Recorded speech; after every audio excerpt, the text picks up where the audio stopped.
কোরআনের বিরুদ্ধে কটাক্ষ করা হয়, আমার আপনার নবীর সুন্নতের বিরুদ্ধে কথা বলা হয়, আমার আপনার নবীর বিবাহ বার্ষিক নিয়ে কটূক্তি করা হয়, আমার আপনার নবীর রাখাল নিয়ে কটাক্ষ করা হয়, আমার আপনার নবীকে কাউ বলা হয়, পরিষ্কার ভাষায় বলে দিতে চাই, নবীর দুশ্মনের কোনো ধর্মীয় পরিচয় নাই, নবীর দুশ্মনের কোনো গোত্রীয় পরিচয় নাই, নবীর দুশ্মনের কোনো গন্তব্য পরিচয় নাই।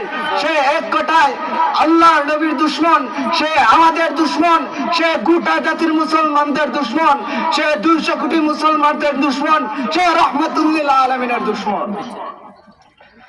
আজকে বড় দুঃখ লাগে, আফসোস লাগে, 92% মুসলমানদের দেশ, সেই দেশে আল্লাহ নবীর বিরুদ্ধে কথা বলা হয়, আল্লাহ নবীর শানের বিরুদ্ধে কথা বলা হয়। পরিষ্কার ভাষায় বলে দিতে চাই, আসমানের নিচে জমিনের উপরে তার চেয়ে বড় জালেম আর কেউ হতে পারে না। এই জন্য বলছি না ভাইরা আমার, লক্ষ্য করে শুনে নাও, আল্লাহর হাবিব সাল্লাল্লাহু আলাইহি ওয়াসাল্লামের সুন্নাতটাকে আঁকড়ে ধরো, জিন্দেগিতে ভালো হয়ে চলো, মানুষ হইয়া চলিও না। আমার আপনার নবী জিন্দেগিতে উম্মতের জন্য জীবনটাকে বিলিয়ে গিয়েছেন।